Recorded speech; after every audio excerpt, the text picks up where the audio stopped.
If you want to know what a historic victory actually looks like, you don't look at the stat sheet, you look right here. Sheer euphoria rolling through watch parties across the country last night as the USA kicked off their campaign in some style with a 4-1 win over Paraguay. Happy Saturday to all of you. Welcome into ESPN FC. Kay Murray, Ali Krieger, Stevie Nicol along for the ride because we're looking forward to Scotland's first game in a long time in the World Cup later today, and also Shaka Hislop joining with us. But of course, there is only one place to start today, and that is with the big win for the US last night against Paraguay. When you look at biggest wins for the US in FIFA World Cup history, you've got to go all the way back to July of 1930 to match this one, a 3-0 win back then against Paraguay and Belgium, that being the opening match of the tournament as well. So much excitement surrounding the US right now. Kasey Keller is joining us. Kasey, what a performance we saw from the US last night. Yeah, it was. I mean, I just missed out on that squad in 1930, and so I'm really excited that I was able to be watching that match last night. So, I mean, but I think once you go away from the first 1 minute, Kasey, is that a lost voice we detect here? What's that? Have you lost your voice? No, I have not lost my voice. It's 6 a.m. in the morning here in LA. That's my voice. But no, it was a situation where you had, probably after the first minute or two, Paraguay had just a little bit of a chance, a tight cross from the end line. And then after that, it was absolute total domination from the remainder of that first half from the U.S. And look, I think if they were just even a tiny bit more clinical in the final third, it could have been 4 or 5. I mean, that's how good that first half was. They absolutely pinned Paraguay in their half. Christian Pulisic was tremendous. Flo got the 2 goals, and it really was. It was one of the most dominating halves the U.S. have had. I mean, the only half I can remember was 2002 against Portugal, where we end up 3-0 up. But to then be able to come out of the second half, you know, you expected a response from Paraguay. You expected also the U.S. to be just that little bit more, you know, conservative with a 3-goal lead. They make the little bit of a mistake, the only real mistake in the match, which then gave Paraguay that goal. But then the subs came in and just galvanized everything, and then came in and Gio got that fantastic goal at the end of the match, and it really was a special night for U.S. soccer. That is the way to do it, Ali. That's the way to start a campaign and put yourself in a statement win. Yeah, it was unbelievable. They played with urgency. They looked comfortable. They looked confident. They played on the front foot. And they were able to finish their chances. And we haven't seen that in a long time from the U.S. Just such a dominant performance from each line. The forwards, the midfielders, the defenders, they all did their job. That's exactly how you want to start out. Yeah, Shaka, I feel as though there has been some negativity towards this US men's team. In the build-up to this tournament, lots of questions about no qualifying campaign, lots of questions surrounding Pochettino. It looks as though you're putting your hand up yourself. Yep, listen. Guilty as charged, huh? Guilty as charged. I have been fairly critical of Mauricio Pochettino almost over his entire since his appointment, and a lot is what's been said and the build up to this tournament.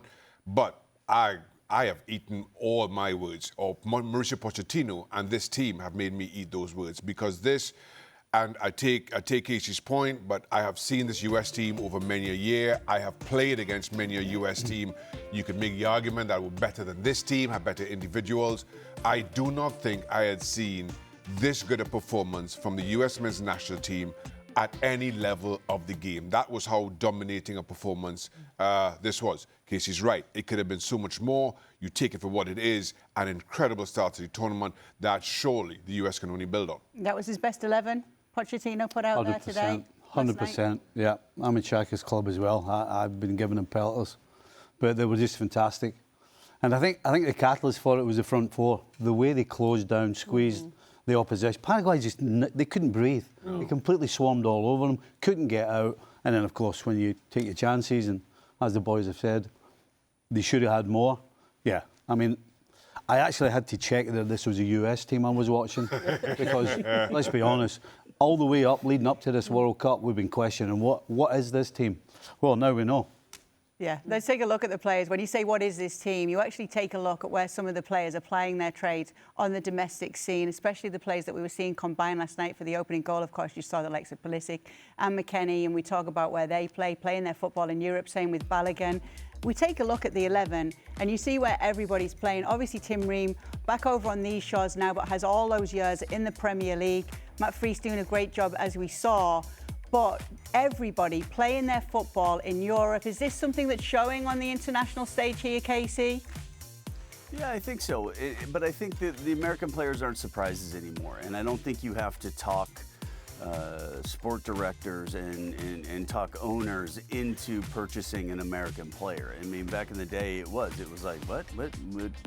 I'm going to buy an American? Well, I can buy South American or whatever. Well, that's not the case anymore. And really what it then comes down to is you just have to prove it. And let's go back to exactly what Stevie and Shaka were talking about. Yes, I was one of those as well that was extremely questioning Pochettino's approach in the 20 months that he's had the job. But I also said that, look, this has been a 4-year preseason. That without having a qualifying campaign, you're just kind of going through the motions until it really matters.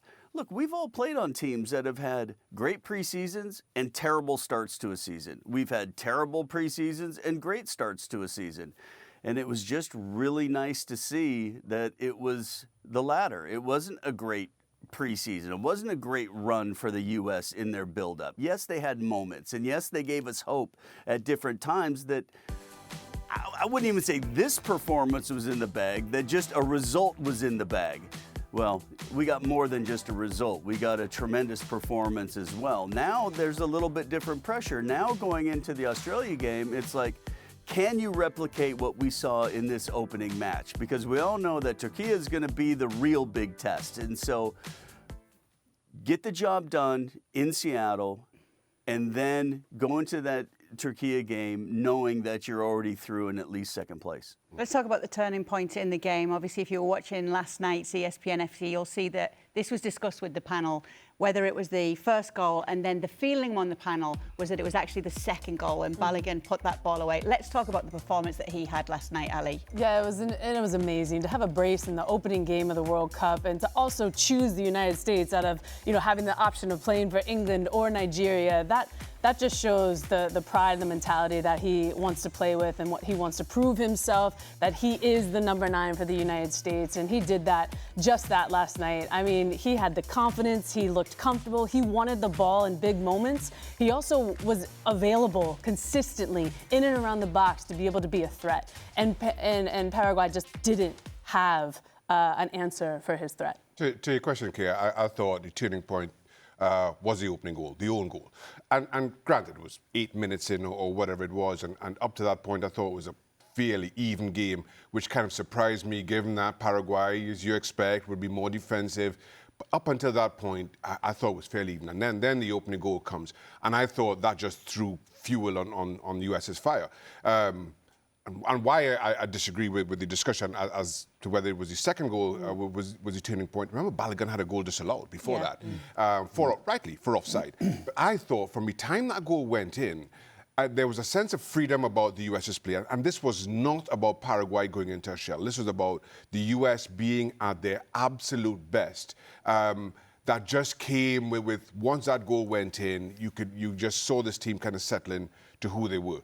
For all our concerns about Christian Pulisic coming in, all calendar year, coming into this tournament, Cáceres, the Paraguay right back, if I were in charge of Paraguay, I would have pulled him off after 30 or 35 minutes.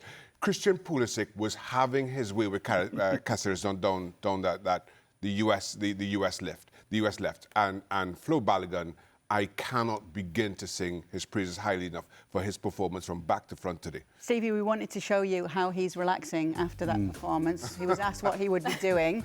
He said, to be honest, I'll probably just watch Netflix, did Flo Balogun. Isn't it, Stevie? Well, I hope he's not watching The Boss. And again, we don't want him getting any ideas from it. Yeah, The Bus being the Netflix show on the mutiny with the French team in 2010. I don't think he will be watching that. I don't think so, but listen, at the end of the day, everybody has to do what makes them get away from, because it was such a high-octane performance that you really do need to calm down and rest and get your legs back. Because if they play at that sort of pressure 90 minutes after 90 minutes after 90 minutes, particularly in this heat, regardless, it's going to be tough to keep it going. So they have to relax. And if you need to go on Netflix, you go on Netflix and do what you want.